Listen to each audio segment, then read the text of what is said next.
Welcome to Daily Devo. I'm Pat. Today we're going to talk about an appropriate time to say, shut up.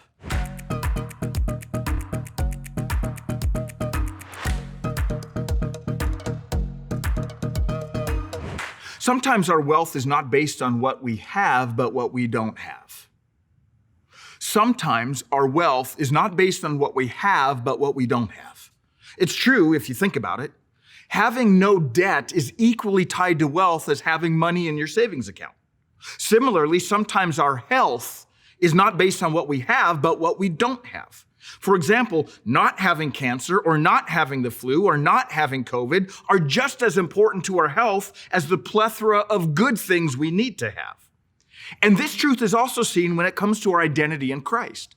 Sometimes our identity in Christ is not based on what we have, but what we don't have.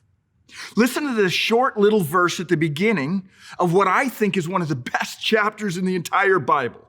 Romans chapter 8, verse 1. So now there is no condemnation for those who belong to Christ Jesus.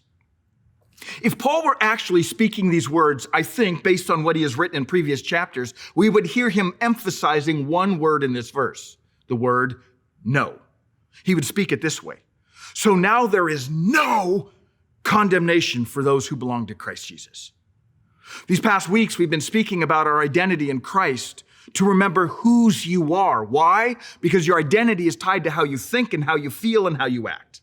Well, this little gem verse where Paul says there is no condemnation for those who belong to Christ Jesus is critical to our identity. I say it is critical because I know you, like me, either have your enemy, the devil, or your own inner voice consistently throwing accusations and reminders of past failures in your face. We constantly hear, do you remember what you did?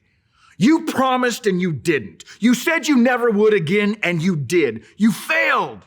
In fact, often, at the most inopportune times, our worst failures will come to mind. But my friend, you must know that these reminders are not coming from your Father in heaven, because Paul tells us there is no condemnation for those who belong to Christ Jesus.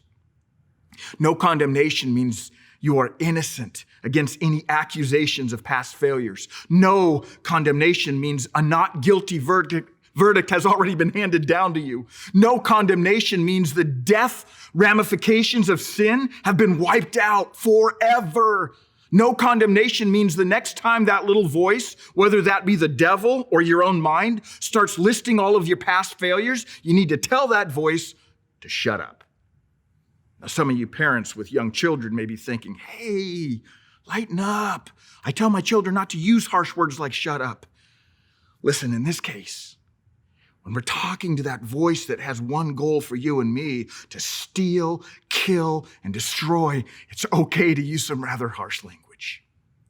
No condemnation. Perhaps the truth of this can be seen in this simple illustration. You know when you get gas at the gas pump, once you've inserted your card and you punch in your information, the gas pump does what? It resets. All the numbers are cleared. And it resets to 0. Maybe keep that visual in mind next time that wicked little voice starts to condemn you.